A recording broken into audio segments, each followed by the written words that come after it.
মক্কার আবু জেহেল বলছে উনি কি নবী না জাদুঘর, আমি একটু ট্রাই করে দেখি। তখন সে ইয়ামান থেকে হাবিবে ইয়ামানিকে ডেকেছে, ভাড়া করে এনেছে, হাবিবে ইয়ামানিকে ইনভাইট করেছে। উনি বলতে পারতেন হাবিবে ইয়ামানি কে জাদুঘর কে জাদুঘর না, এই পরীক্ষা উনি করতে পারতেন। হাবিবে ইয়ামানি আসার পরে বলে আপনি কি নবী নাকি অন্য কিছু? বলে আনা নবিয়ুল্লাহ। বলে তাহলে আপনি একটা কাজ করেন দেখি। জাদুঘর হলে দুই জায়গায় কাজ করতে পারবে না, একটা হলো আকাশে, একটা হলো কলবে। জাদুঘরের ক্ষমতা এই দুই জায়গায় নাই। বলে ঠিক আছে, আপনি যদি নবী হন দেখি আকাশের চাঁদটা দুই টুকরো করে দেখান।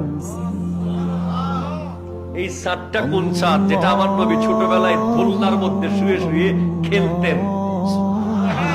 চাঁদ ঝুঁকতা তা জিদর উंगली उठाते महद में क्या है चलता था इशारों पर खिलौना नूर का। দুনিয়ার বাচ্চা দোলনায় খেলছে, ঝুনঝুনি দিয়ে দোলনায় খেলছে, বিভিন্ন খেলনা দিয়ে। আমার নবী তো জন্মের আগেই বাপ হারিয়েছেন, 6 বছর বয়সে মা হারিয়েছেন। আমার নবীকে কে খেলনা কিনে দেবে? আমার আল্লাহ বলেন হাবিব, আপনার বাজারের দোকানের খেলনা না থাকলেও আমি আল্লাহর বানানো চাঁদ হবে আপনার খেলনা। আমার নবী যখন দোলনার মধ্যে শুয়ে শুয়ে এভাবে আঙ্গুল নাড়তেন, যেদিকে আঙ্গুল নাড়তেন চাঁদ সেদিকে চলে যেত, দোলনা যেদিকে যেত চাঁদ সেদিকে চলে যেত।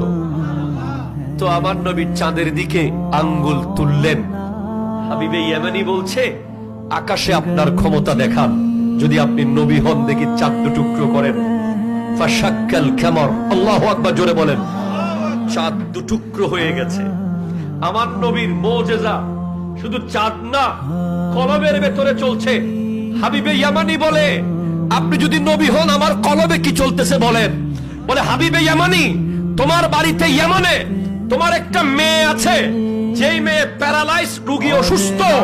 যাও দেখো তোমার মেয়ে সুস্থ হয়ে গেছে, মুসলমানও হয়ে গেছে।